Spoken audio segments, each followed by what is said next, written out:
네, 여러분 안녕하세요. 민법 연습 1 제11주 쟁점 정리 시작하도록 하겠습니다. 이번 주에는 공동 소유와 그 다음에 지상권에 대해서 살펴보도록 하겠습니다. 먼저 공유제도부터, 공동 소유 중에 공유제도부터 살펴보도록 할게요. 자, 공유제도에 있어서는 이제 공유물의 보존행위 관련된 부분하고요.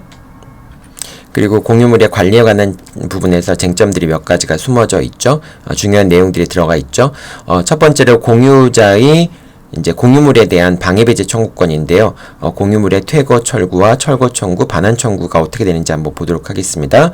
자, 공유물의 보존 행위는 공유자가 단독으로 할 수 있기 때문에 공유물에 대한 퇴거, 철거, 반환 청구 같은 것도 역시 공유자가 단독으로 할 수 있죠. 자, 근데 이제 소수 지분권자가 공유물을 독점적으로 점유하는 경우에는 다른 소수 지분권자는 방해배제를 청구할 수 있지만 반환 청구를 할 수 없다라고 하는 점, 요게 이제 1번 판결, 최근 판결인데요. 요 판결이 변경된 겁니다. 예전에는 소수 지분권자가 공유물을 독점적으로 점유하는 경우에 다른 소수 지분권자가 방해배제를 청구하거나 또는 반환을 청구할 수 있었거든요. 근데 지금은 이제 방해배제만을 청구할 수 있고 반환을 청구할 수 없도록 돼 있습니다. 예를 들면 어떤 경우가 그러냐? 갑과 을이 토지를 이렇게 공동 소유하고 있는데 이 중에서 갑이 이 위에다가 건물을 지은 겁니다. 요거는 당연히 건물을 짓는 것 자체는 처분행위이기 때문에 갑이 단독으로 할 수 없는데, 근데 갑의 지분이 2분의 1이에요. 그 다음에 을의 지분도 2분의 1입니다. 그러면은 갑과 을은 모두 다 과반수 지분권자가 아니기 때문에 소수 지분권자라고 얘기할 수가 있습니다. 그래서 갑이 이렇게 건물을 지었을 경우에 다른 소수 지분권자는 결과적으로 다른 소수 지분권자의 공유 지분권이 침해되는 거나 마찬가지겠죠? 자, 그래서 을이 갑한테 뭘 청구할 수 있느냐? 예전에는 을이 갑에게 건물의 철거와 토지의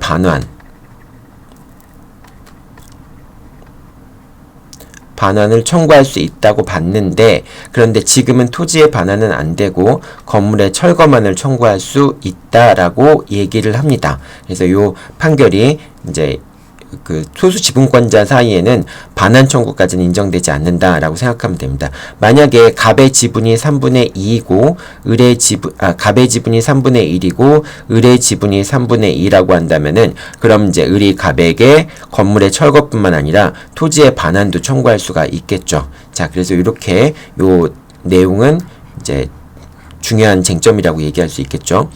자, 그러나 이제 공유자가 부당이득 반환 청구를 하는 경우에는 자신의 지분 범위 내에서만 청구를 할 수 있습니다.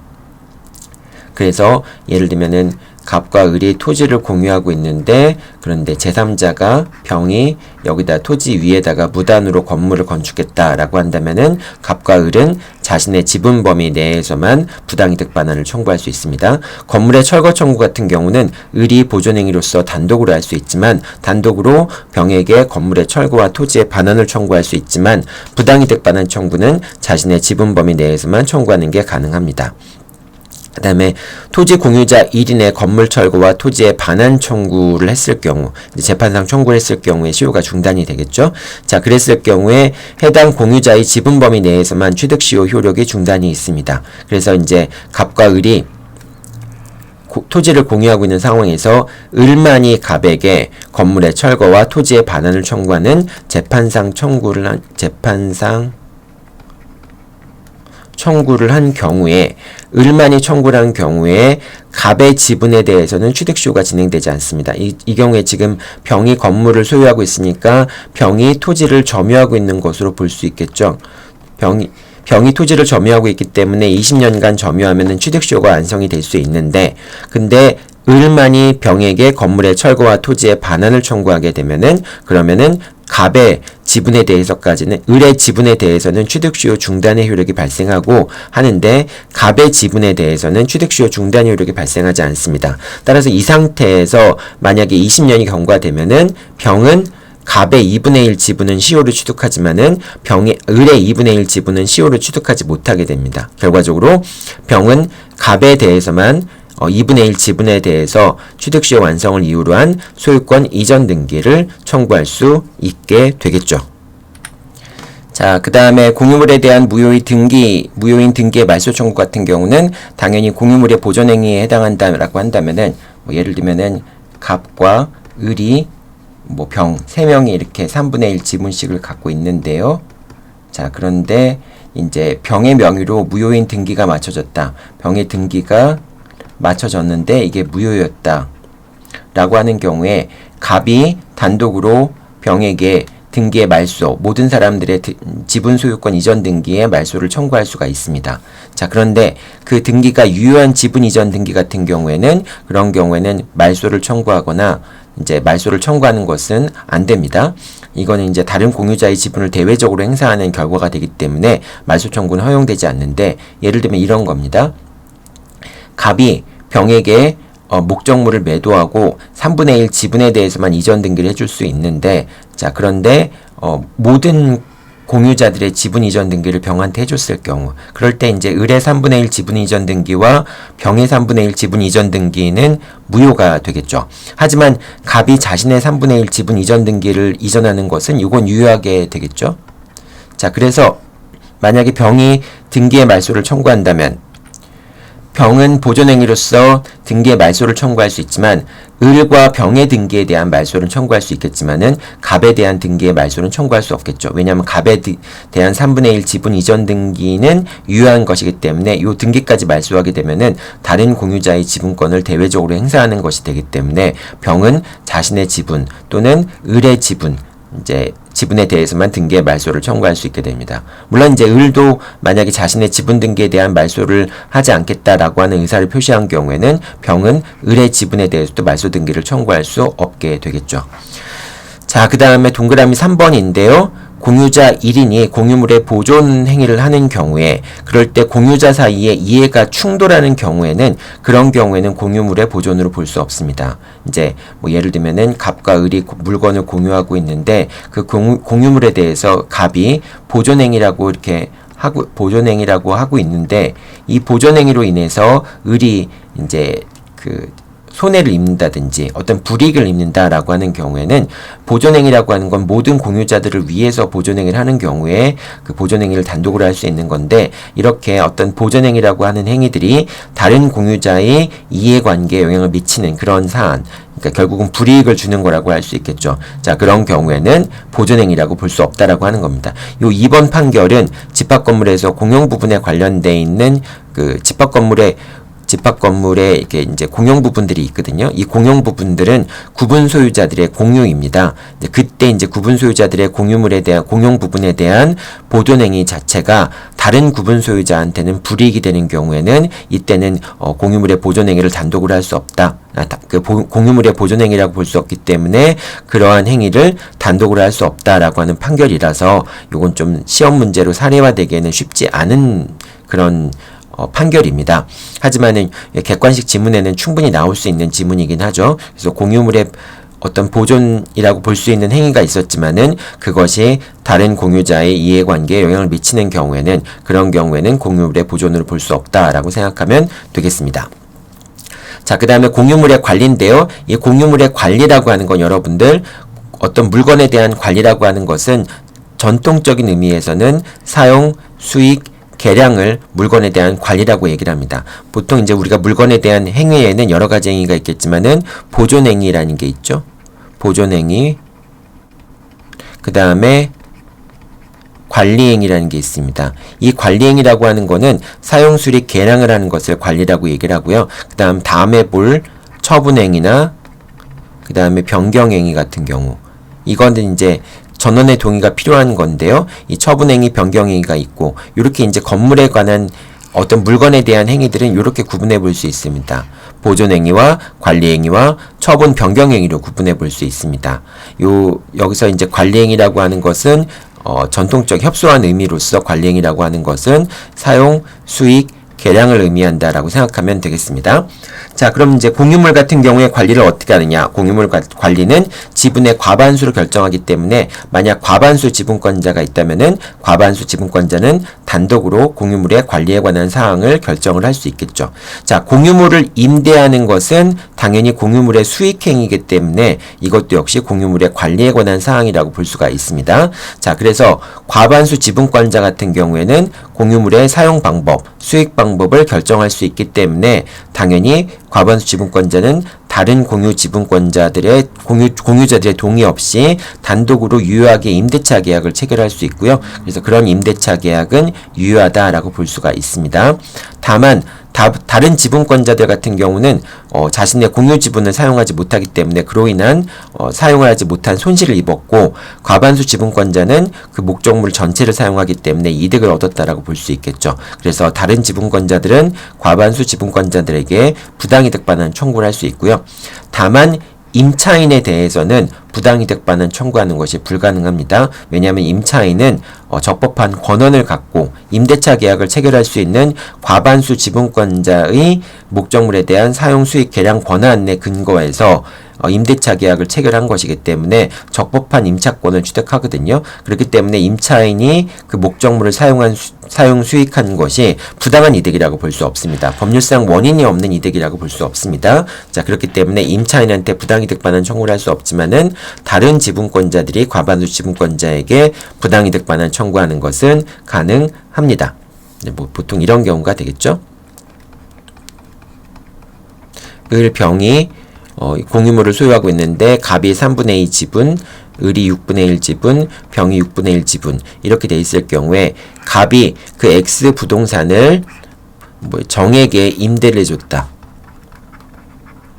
정이 임차인이다. 자, 이런 경우에 갑은 3분의 2 지분권자이니까 과반수 지분권자라고 할 수 있겠죠. 자, 그렇기 때문에 갑과 정 사이의 임대차 계약은 유효한 것이고요. 정은 적법하게 임차권을 취득하게 됩니다. 자, 그때 목적물의 사용 수익 방법, 관리 방법을 결정할 수 있다고는 하지만은 그 목적물에 나오는 그 사용 이익이라든지 수익은 각각의 지분 비율로 귀속이 돼야 되겠죠. 자, 그렇기 때문에 을과 병은 공유물을 사용하지 못한 것에 대해서 갑에게 6분의 1 지분에 해당하는 것만큼의 부당이득 반환을 청구할 수 있게 됩니다. 하지만 이때 을이 정에게 부당이득 반환 청구하는 것은 허용되지 않습니다. 왜냐하면 정은 임대차 계약에 따른 임차권에 근거해서 X 부동산을 사용 수익하는 것이기 때문에 권한이 없다라고 볼 수가 없겠죠. 자, 그렇기 때문에 정에 대해서는 부당이득 반환 청구를 할 수 없고 갑에 대해서만 부당이득 반환 청구를 할 수 있다라고 생각하면 되겠습니다. 자, 다음으로 공유물의 처분과 변경 부분 살펴보도록 하죠.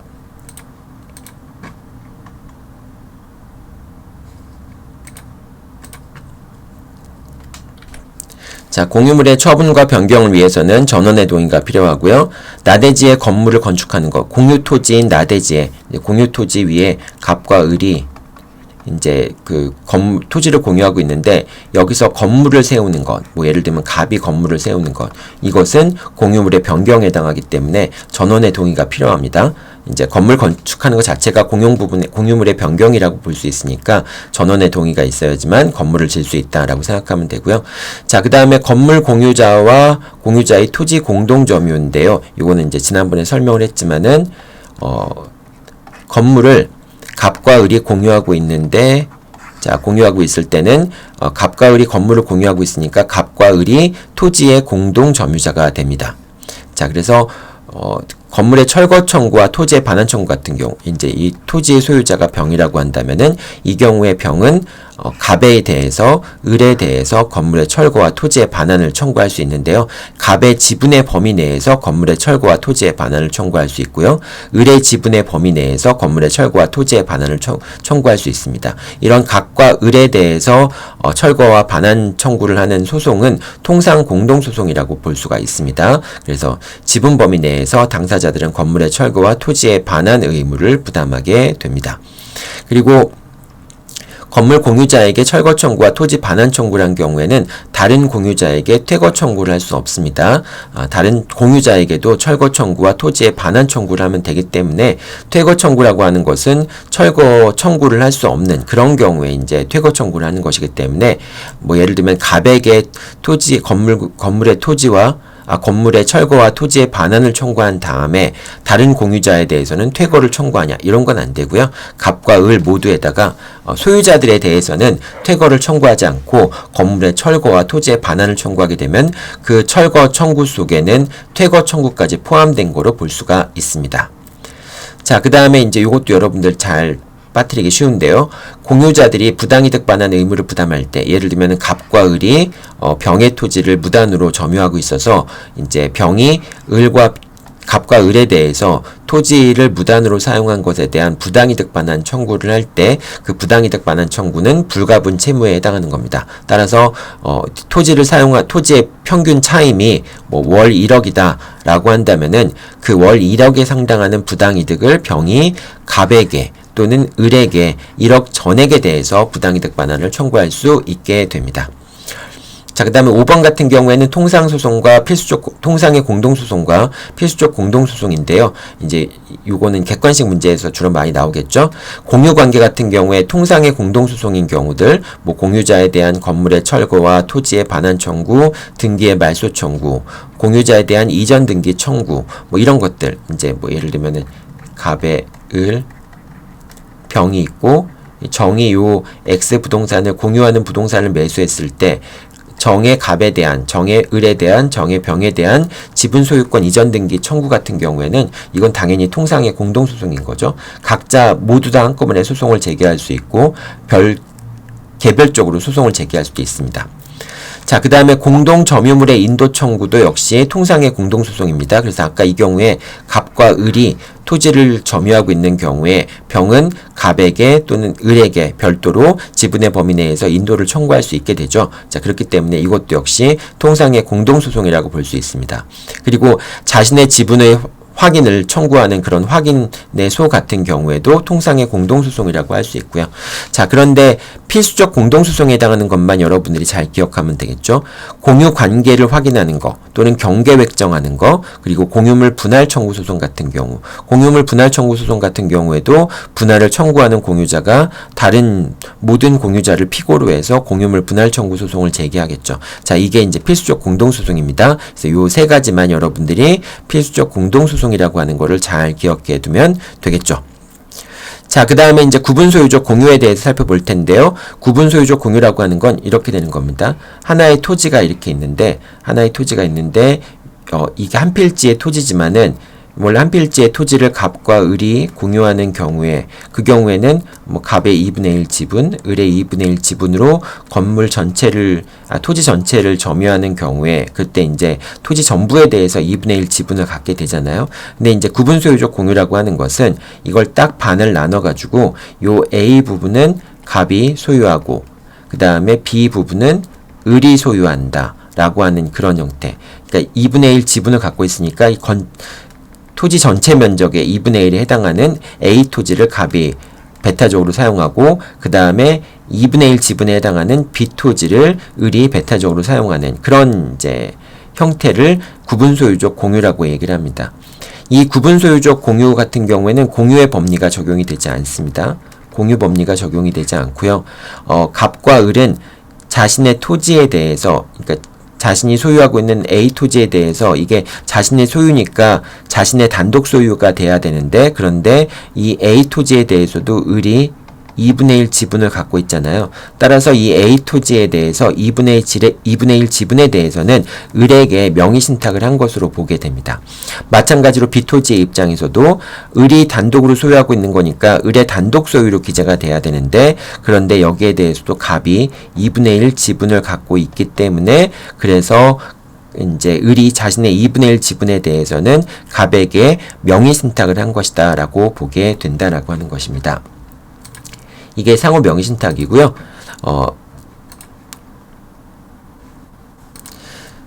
상호 명의신탁, 구분소유적 이제 구분소유적 공유는 상호 명의신탁에 해당하기 때문에 내부적으로 공유법리가 적용이 되지 않는다는 얘기 했었죠. 자, 대외적으로는 공유관계에 해당합니다. 하지만은 대외적으로는 갑과 을이 토지를 2분의 1 지분으로 공유하고 있기 때문에 대외적으로는 이게 한 필지이기 때문에 대외적으로는 공유관계라고 볼 수가 있습니다. 그래서 이 전체 토지에 대해서 예를 들면은 병이 B토지 부분에 대해서 병이 침해를 했을 경우에 이거는 B토지 부분이니까 을이 단독으로 소유하는 토지 부분이라고 할 수 있잖아요. 자, 그렇기 때문에 을만이 병에 대해서 방해배제를 청구할 수 있느냐?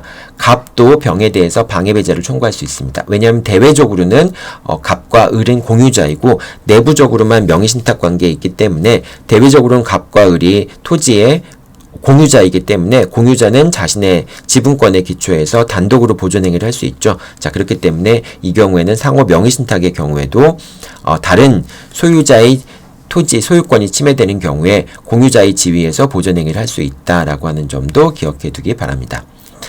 자, 토지의 특정 지분이 양도되면 상호 명의신탁 관계도 이전이 된다라고 생각하면 됩니다. 그래서 갑과 을이 상호 명의신탁 관계에 있으면 이제 여기서 갑과 을이 상호 명의신탁 관계에 있다가 을이 자신의 소유 부분을 병한테 양도했다라고 하는 경우에 병도 2분의 1 지분이 취득할 거 아니에요. 자, 이런 경우에 갑과 병 사이에 상호 명의신탁 관계가 성립을 하게 된다라고 하는 점입니다. 요거는 이제 이 사람이 상호 명의신탁되어 있는 토지라고 하는 걸 알고 있는 상황에서 2분의 1 소유권을 취득했을 때 그렇고요.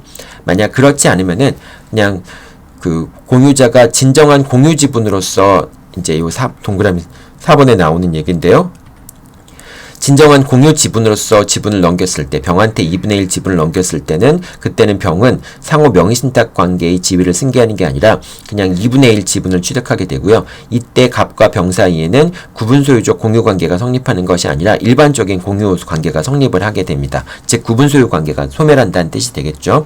자, 근데 여기서 지금 얘기하는 요 얘기는 토지의 특정 부분의 지분이 양도되면 상호 명의신탁 관계에 있다라고 하는 점을 전제로 해서 지분이 이전되게 되면은 그러면은 명의신탁의 관계의 지분까지 이제 명의신탁 관계까지 이제 그 상호 명의신탁 관계까지 병한테 이전이 되기 때문에 갑과 병 사이에 상호 명의신탁 관계가 성립한다라고 보면 되겠습니다. 자, 여러분 요 부분하고 그 다음에 요 구분소유적 공유자가 한 필지에 대해서 진정한 공유 지분을 양도한 경우하고 두 가지는 구분해야 되겠죠. 그러니까 당사자들이 이제 갑이 병한테 2분의 1 지분을 넘겼을 때 그거를 이제 공유 지분으로서 양도하고 병이 그 명의신탁 관계를 모르고 있다면은 병 같은 경우에는 당연히 2분의 1 지분을 이제 전체에 대해서 취득한다라고 볼 수가 있겠죠. 그리고 이제 갑과 병 사이에는 공유관계가 성립하고 구분소유적 공유관계가 성립하지 않는다라고 봐야 될 텐데, 자, 그런데 이제 갑과 을이 구분소유적 공유하고 있는 상황에서 그때 이제 구분소유적 공유라고 하는 걸 전제로 해서 을이 병에게 특정 토지 부분만 매도했을 경우에 이 B 부분만 병한테 매도하고 2분의 1 지분 이전 등기를 해줬을 경우에 이런 경우에는 을의 명의신탁 관계에서의 계약 당사자의 지위가 병한테 이전된다라고 하는 것이죠. 그러니까 두 가지 경우는 좀 구분해서 여러분들이 생각을 해야 됩니다.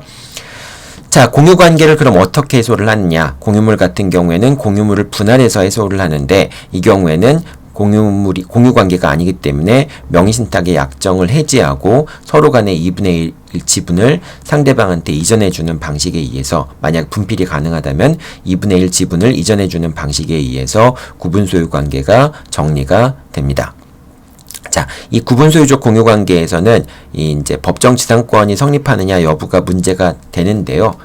이제 예를 들면은 이런 경우에 이제 요 토지 자체가 이 A 부분이고 B 부분인데 이게 갑의 소유이고 이게 을의 소유이다 라고 했을 때 여기 갑이 건물을 소유하고 있습니다.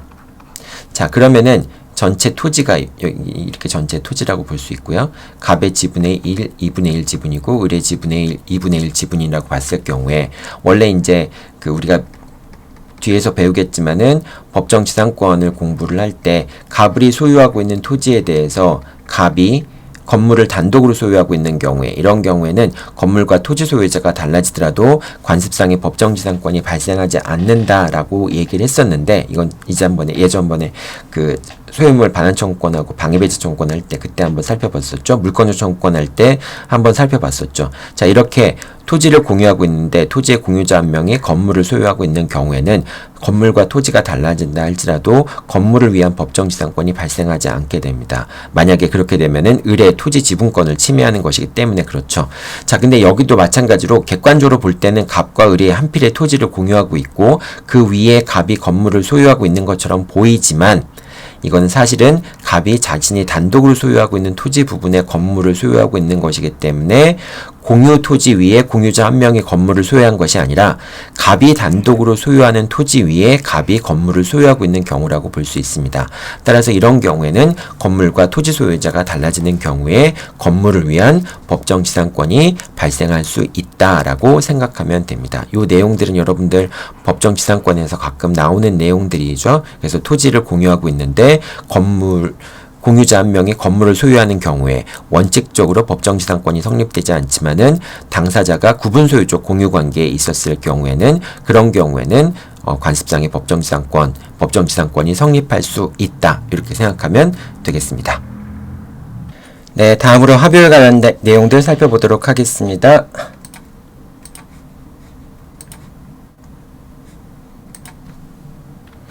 합의에 관련돼서는 합의 지분이 인정되지 않는다. 조합 재산에 대한 합의 지분이 인정될 수 있겠지만은 개별적인 합의물에 대한 합의 지분이 인정되지 않는다라고 하는 점, 요 점을 공유와 비교해 가면서 기억해 둬야 되고요. 그 다음에 조합 지분 같은 경우에는 상속되지 않습니다.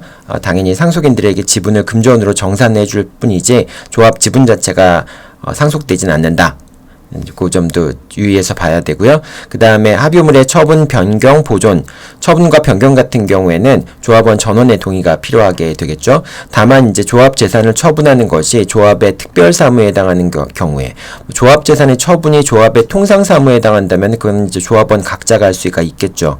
자, 통상 사무에 해당한다면 당연히 조합원 각자가 할 수 있는데, 그 조합 재산의 처분이라고 하는 것이 특별 사무인 경우, 그런 경우에는 조합원 이제 272조와 706조 2항, 그러니까 조합 합의물은 전원의 동의가 있어야 된다. 합의물을 처분하기 위해서는 전원의 동의가 필요하다는 내용과, 그 다음에 조합의 특별사무 같은 경우에는 조합원의 과반수 또는 업무집행조합원의 과반수로 결정할 수 있다라고 하는 것이 서로 모순되는 것처럼 보일 수 있는데, 자, 조합재산의 처분이라는 것이 특별사무에 해당하는 경우에는 조합원의 과반수로 결정할 수 있고요. 업무집행조합원이 있다면은 업무집행조합원의 과반수로 결정할 수 있고, 만약에 업무집행조합원이 1인이라고 한다면은 업무집행조합원 1인이 단독으로 결정할 수 있다라고 생각하면 되겠습니다. 자, 보존행위 같은 경우는 합의자 각자가 할 수 있고요. 자, 합의물 같은 경우에는 이제 필요적 공동소송이 어떤 것이냐, 이게 이제 공유관계와 비교해 봤을 때 이제 비교가 돼야 되는데, 합의물에 대한 소유권 이전 등기 청구 같은 경우는 합의물에 대한 지분이 없잖아요. 그러니까 전체적으로 양도될 수밖에 없습니다. 따라서 모든 합의자를 상대로 해서 소유권 이전 등기 청구의 소를 제기할 수밖에 없습니다. 공유물 같은 경우에는 공유 지분의 범위 내에서 지분 소유권 이전 등기를 청구할 수 있는데, 합의물 같은 경우에는 모든 합의자를 대상으로 해서 소유권 이전 등기 청구의 소를 제기해야 됩니다. 자, 그 다음에 합의 등기의 말소 청구의 경우에도 역시 모든 합의자가 이제 공동으로 소송을 제기를 해야 되겠죠. 자, 그리고 합의물의 종료 같은 경우에는 조합의 처분과 조합체의 해산 같은 경우가 합의관계가 종료가 되는데, 중요한 것은 2인 조합 같은 경우에 2인 조합에서 1인이 탈퇴하게 되면은 조합은 더 이상 이제 존속하지 않게 되지만은 합의관계 또 종료가 되지만은 1인이 탈퇴가 되면은 이때는 해산의 법리가 적용되는 것이 아니라 탈퇴의 법리가 적용이 됩니다. 그래서 영업을 이제 공동사업을 계속할 수 있고, 다만 탈퇴하는 조합원에 대해서 지분을 정산해주면 되는 거죠. 그러니까 이제 2인 조합에서 1인이 탈퇴하면 더 이상 조합관계는 유지가 될 수 없겠죠. 조합원이 한 명밖에 없으니까.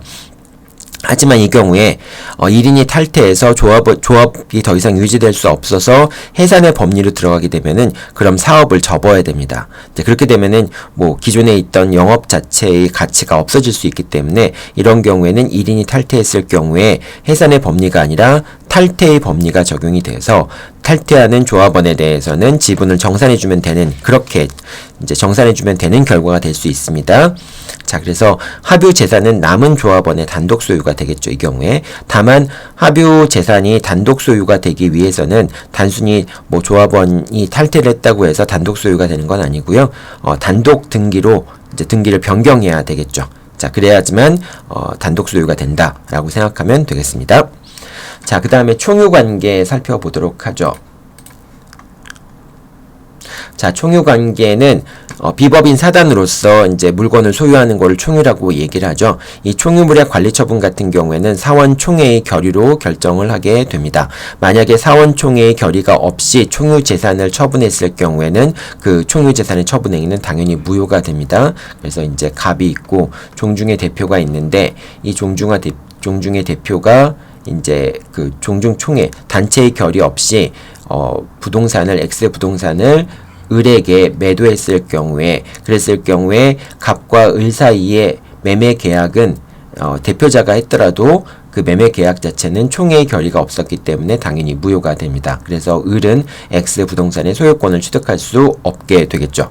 자, 그러면 이제 을이 X 부동산의 소유권을 취득할 수 없게 됨으로써 입은 손해가 있을 때, 뭐 예를 들면 이제 뭐 금융 조달 비용이라든지 이런 손해들이 발생할 수 있겠죠. 자, 그것을 을이 갑에게 청구를 할 때 이제 갑에게 법인의 불법행위 책임에 따라서 대표기관의 불법행위로 인해서 이제 을이 손해를 입었기 때문에 A한테는 불법행위 책임을 물을 수 있고요. 그 다음에 갑에게는 민법 35조에 따른 불법행위에 따른 손해배상 책임을 물을 수가 있게 되겠죠. 자, 그래서 이렇게 사원총회의 결의가 없이 총유물을 처분한 경우에는 총유물 처분행위가 무효가 되고, 그 대신 그런 경우에 을이 법인의 불법행위 책임에 따라서 법인에게 책임을 묻는 경우가 생길 수 있다라고 같이 이제 여러분들 기억해두면 되겠습니다. 자, 이 사원총회의 결의가 있어야지만 유효하다라고 하는 것은 대표권이 있다라고 하는 점을 믿었더라도, 뭐 사원총회의 결의가 있어서 대표권이 있었던 점을 믿었더라도 매매계약은 무효가 됩니다. 자, 그래서 여기 아까 얘기했던 것처럼 기망행위가 있으면은 매매계약은 무효가 되더라도 법인에게 불법행위 책임을 물을 수 있겠죠. 자, 이 경우에 대표자와 법인의 35조에 따른 법인의 불법행위 책임은 부진적 연대 채무관계에 있다라고 생각하면 됩니다. 자, 총유물 같은 경우 여러분들 이것도 잘 유의해야 되는데요. 총유물의 보존행위는 각자 할 수 있는 게 아닙니다. 총유물 같은 경우에는 어떤 비법인 사단의 비법인 사단의 총유조로 기속되는 것이기 때문에 각각의 그 총유를 하는 구성원들, 단체의 구성원들이 총유물에 대해서 별도로 권리를 가지는 게 아닙니다. 그렇기 때문에 보존행위라고 할지라도 각자 할 수 없고요. 사원총회의 결의를 거쳐서 해야 된다라고 생각하면 되고요. 비법인 사단이 타인의 채무를 보증하는 행위 같은 경우는 총유물의 관리 처분 행위가 아니기 때문에 사원총회의 결의를 거치지 않았다고 하더라도 유효하게 될 수도 있다라고 생각하면 되겠습니다. 자, 여기까지가 이제 공동소유에 관련된 내용이었고요. 다음 볼 내용들은 이제 지상권에 관련된 내용입니다. 지상권에 관련된 내용들은 상당히 좀 어렵죠. 특히 이제 법정 지상권 관련된 내용들이 상당히 어렵습니다. 자, 먼저 담보지상권이라고 하는 게 있는데요. 담보지상권 같은 경우에는 뭐 이제 예를 들면 갑이 을에게 자신의 토지에 대해서 저당권을 설정해 줍니다. 근데 저당권 같은 경우에는 담보권이긴 하지만은 저당권 설정자의 토지에 대한 사용 수익을 막지는 않잖아요. 자, 그렇기 때문에 갑이 X 토지 위에 건물을 지을 수 있습니다. 자, 이렇게 되는 경우에 을은 방해배제 청구권에 근거해서 공사를 하지 못하도록 할 수도 있고요. 나중에 이제 건물이 다 지어진 경우에는 그런 경우에는 일괄 경매를 청구할 수도 있겠죠. 자, 근데 이렇게 되면 나중에 일괄 경매를 청구하는 거나 또는 건물의 건축을 중단하는 거나 철거를 청구하는 것, 이것 자체가 또 번거로운 일이 될 수 있기 때문에 을 같은 경우는 X 토지에 대해서 저당권을 설정받으면서 갑이 그 위에 건물을 짓지 못하도록 지상권까지 설정하는 경우들이 있습니다. 자, 이거를 보통 담보지상권이라고 얘기를 하는데요. 담보가치의 보존을 위해서 지상권을 설정하는 겁니다. 자, 그 경우에 역시 토지에 대한 제3자의 침해가 행위가 있었을 경우에, 뭐 예를 들면 제3자 병이 토지에 건물을 건축하는 경우에, 그럴 때 을은 병에 대해서 건물을 짓지 못하도록 지상권의 기초에서, 담보지상권이긴 하지만 지상권자이기 때문에 목적물에 대한 담보권, 지상권을 갖고 있다라고 하는 지상권자의 지위에서 병에게 그 침해 행위의 방지를 청구할 수 있게 됩니다. 하지만은 비록 을이 지상권자이긴 하지만은 을은 X 부동산을 X 토지를 사용 수익하는 건 아니잖아요. 자, 그렇기 때문에 담보 지상권이기 때문에 사용 수익하지는 않기 때문에 임료 상당의 부당이득이나 손해배상을 청구하는 것은 안 된다라고 생각하면 됩니다. 자, 그 다음 지상권 같은 경우는 지상권이라는 것 자체가 토지에 대한 공작물이나 뭐 건물 같은 것들을 소유하기 위해서 그 토지를 사용 수익하는 권리가 지상권이기 때문에 반드시 지상권이 이제 성립되기 위해서는 그러니까 지상권은 목적 자체가 그 지상물을 소유하고 있거나 지상물을 이제 뭐 짓기 위해서 지상권이 설정이 되는데, 그렇기 때문에 지상권이 처분된다. 그 위에 지상권을 위한 건물이라든지 지상물이 처분됐을 때 지상권도 함께 쫓아간다라고 하는 점에서 지상권은 종된 권리라고 얘기를 하고요. 수반성을 갖는다라고 얘기를 합니다. 그래서 그 건물에 대한 소유권이 넘어가게 되면은 그 건물을 위한 지상권도, 지상권이라고 하는 권리는 종된 권리이기 때문에 함께 넘어간다라고 생각하면 되겠습니다. 자, 그래서 뭐 예를 들면 갑이 토지에 대해서 지상권도 갖고 있고 그 다음에 건물에 대해서 소유권도 갖고 있을 경우에, 자, 그때 이 건물의 소유권이 넘어가게 되면은 지상권도 같이 넘어가게 됩니다. 이때 건물의 소유권이 법률의 규정에 의해서 소유권이 이전되는 경우에는 지상권도 등기 없이 당연히 이전됩니다. 건물의 소유권이 법률의 규정에 의해서 이전되는 경우에는 등기 없이도 소유권이 넘어가게 되죠. 자, 그 경우에는 종된 권리인 지상권도 등기 없이 넘어가게 됩니다. 자, 그런데 만약에 소유권이 법률의 법률행위에 의해서 이전되는 경우에는 건물에 대한 소유권이 이전되기 위해서도 이제 등기가 필요하게 되겠죠. 자, 그때 종된 권리인 지상권이 이전되기 위해서도 등기가 필요하게 됩니다. 다만 아직 이제 그 법률행위에 의해서 건물에 대한 소유권을 취득했는데 지상권 이전의 부기 등기를 마치지 않은 경우가 있을 수 있겠죠. 자, 그런 경우에는 이제 건물의 소유자가 지상권을 등기가 없었기 때문에 지상권을 취득하지 못하지만 그렇지만은 결과적으로 건물의 소유자는 건물의 소유권을 취득한 다음에 나중에 지상권에 대한 이전의 부기 등기를 맞춰서 지상권을 취득할 수 있는 지위에 있는 자이기 때문에 그런 토지 소유자, 이제 뭐 예를 들면 토지 소유자가 을이라고 한다면은 을은 갑에게 지상권을 설정해주고 그 다음에 갑이 그 건물의 소유권을 취득한 사람에게 지상권 이전의 부기 등기를 해줘야 되는 상황이잖아요. 따라 그런 상황에서 토지 소유자가 철거 청구하는 것은 신의 측에 반한다라고 얘기를 합니다. 자, 그렇기 때문에 을 같은 경우에는 뭐 예를 들면 요거를 병이 매수했다. 그럼 이제 병은 결과적으로 매매 계약에 따라서 매매 계약이 지상권에도 효력을 미치니까 병은 지상권도 취득할 지위에 있는 자인데 아직 지상권 이전에 부기 등기를 하지 않는다면은 병이 지상권을 취득할 수는 없겠죠. 하지만 을이 병한테 건물의 철거를 청구하는 것 자체는 이거는 지상권을 취득할 지위에 있는 자이고 을은 지상권 설정 등기를 해줘야 지상권 설정 등기를 해줘야 되는 지위에 있는 자이기 때문에 을이 병에게 건물의 철거를 청구하는 것은 신 측에 반한다라고 하는 겁니다. 자, 지상권 종료 같은 경우에 아까도 얘기했지만은 지상물이 있는 경우에는 갱신을 거절한 경우에, 지상권자가 갱신을 거절한 경우에 처음부터 갱신을 거절하면은 갱신을 요청할 필요가 없고요. 갱신을 요청했는데 갱신을 거절한 경우에는 지상물 매수청권을 행사할 수 있습니다. 자, 이 지상권에 대한 갱신청권은 존속기간이 만료된 후에 지체 없이 행사해야 됩니다. 그래서 갱신청권을 지체 없이 행사하지 않아서 갱신청권이 소멸하게 되는 경우에는 더 이상 매수청권도 행사할 수 없습니다. 이게 이제 지상물에 대한 매수청권이라고 하는 것은 지상권의 갱신을 거절했을 경우에 발생하는 권리이기 때문에 그런 거죠. 자, 그 다음에 이 지상물 매수청권 같은 경우에는 지료 연체 같은 채무 불이행을 이유로 해서 지상권 설정 계약이 종료된 경우, 지상권이 소멸한 경우에는 매수청권을 행사할 수 없습니다. 자, 이런 내용들은 이제 지상권에 관한 일반적인 내용들이었고요. 다음에는 이제 법정지상권 내용 살펴보도록 하겠습니다.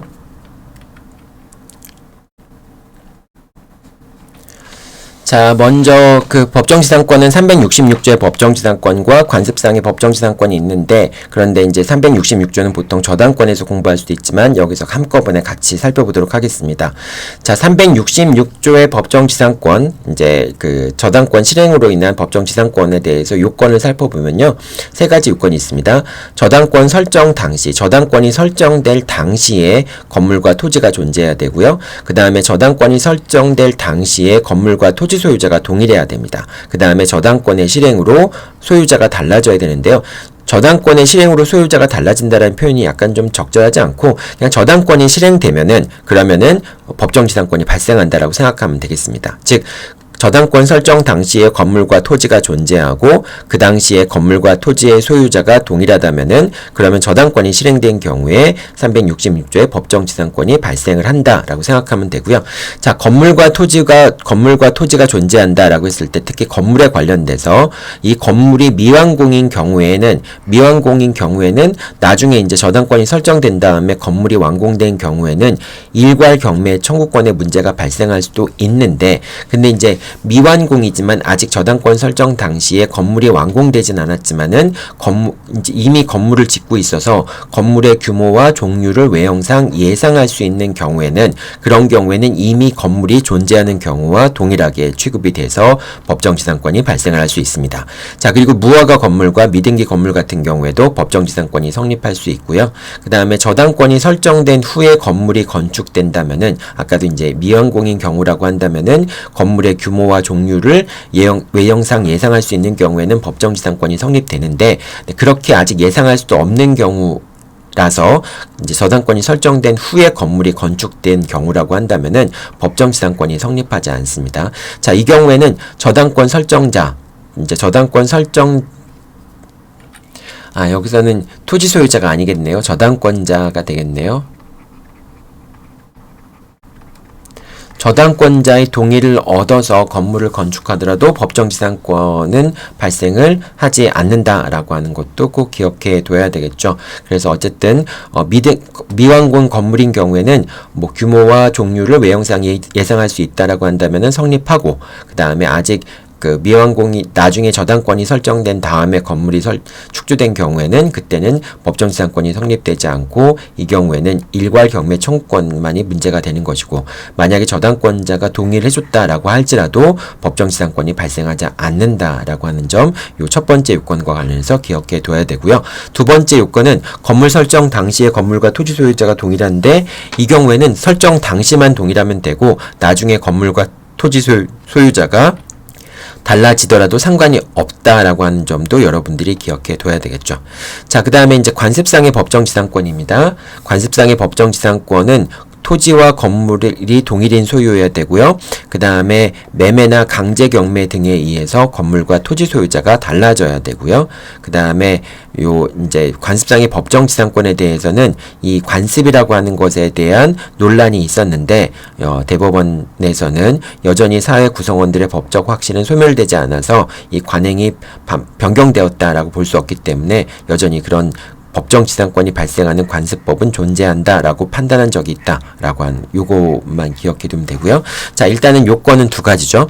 첫 번째는 건물과 토지가 동일인 소유여야 되고요. 그 다음 매매나 강제 경매 등에 의해서 건물과 토지 소유자가 달라져야 되겠죠. 자, 근데 여기서 요건 중에서 이제 구체적으로 살펴볼 것들이, 경매의 경우에는 이제 건물과 토지 소유자가 동일인 경우인데, 경매에 의해서 건물과 토지 소유자가 달라지는 경우에는 압류와 가압류 시점을 기점으로 해서 건물과 토지 소유자가 동일한지 여부를 판단을 하게 됩니다. 왜냐하면 압류 이후에는 처분행위가 있더라도 이 압류는 압류와 저촉되는 경우에는 다 처분행위가 무효가 되기 때문에 사실상 압류 이후에 소유자의 변동이 있다든지 이런 것들은 소유자의 변동이 없는 것과 동일하게 취급하면 되겠죠. 자, 그렇기 때문에 경매라고 하는 거는 경매 개시 결정 기입 등기가 있었던 것을 이제 그 압류라고 하는 것은 경매 개시 결정에 기입 등기가 있는 걸 얘기하는 거죠. 경매에서 압류라고 하는 것은. 자, 따라서 경매 개시 결정에 기입 등기가 있는 시점에 건물과 토지 소유자가 동일하면은 관습상의 법정지상권이 성립할 수 있습니다. 자, 압류나 가압류 이전에 저당권이 설정돼 있다면은 저당권 설정 시점을 기점으로 해서 법정지상권 여부를 판단하게 됩니다. 왜냐하면 이제 여러분들 이런 걸 한번 보세요.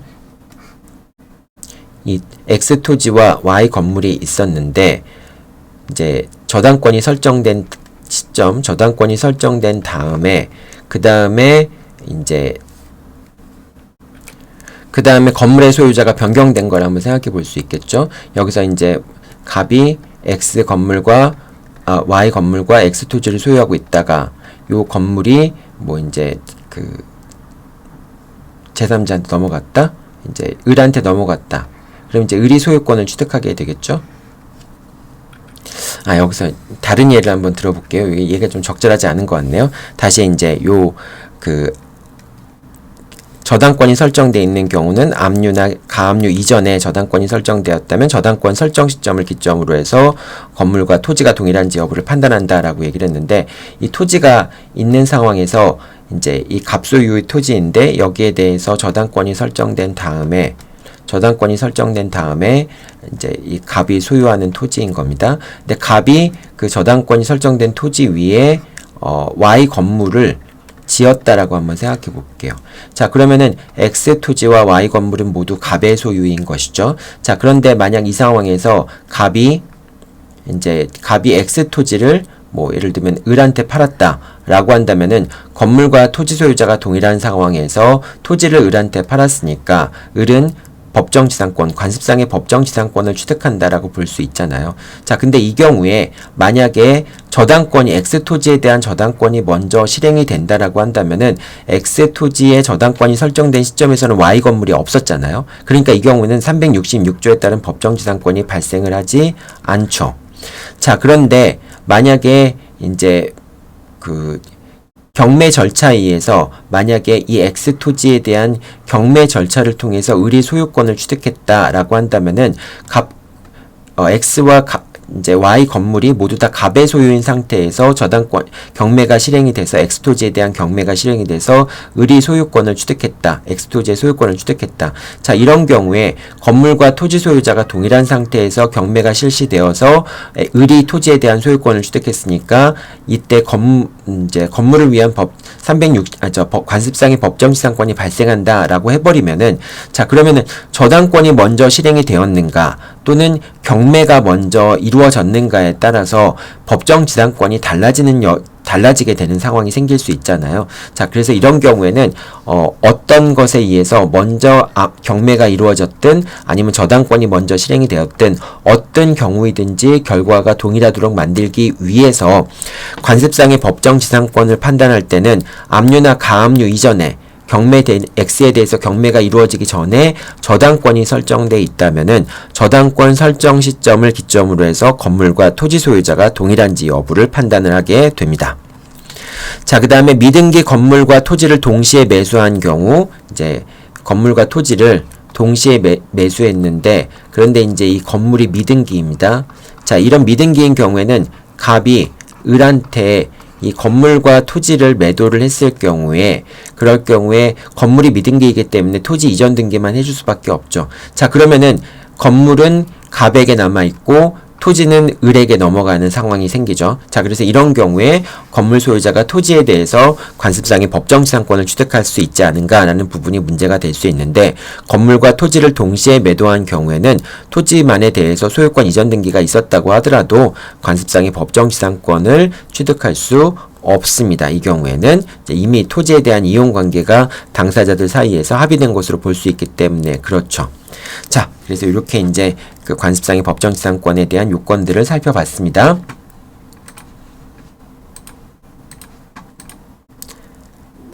자, 그 다음에 이제 여러분들 아까 그 구분소유적 공유에서 한번 다시 설명을 했었지만은 공유와 법정지상권인데요.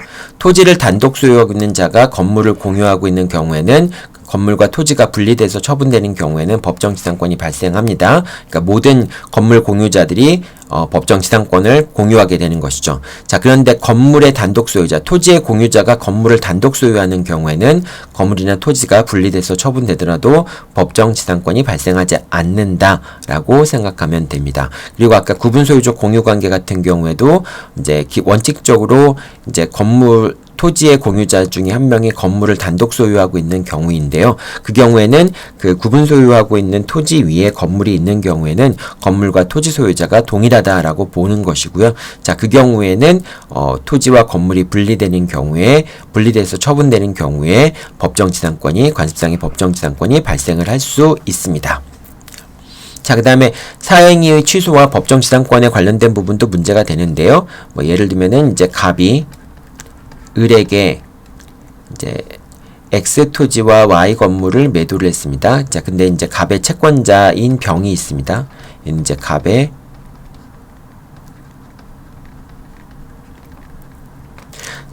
채권자인 병이 을의 채무자의 처분행위를 사행위로 취소하기 위해서 을을 상대로 해서 사행위 취소소송을 제기하는데요.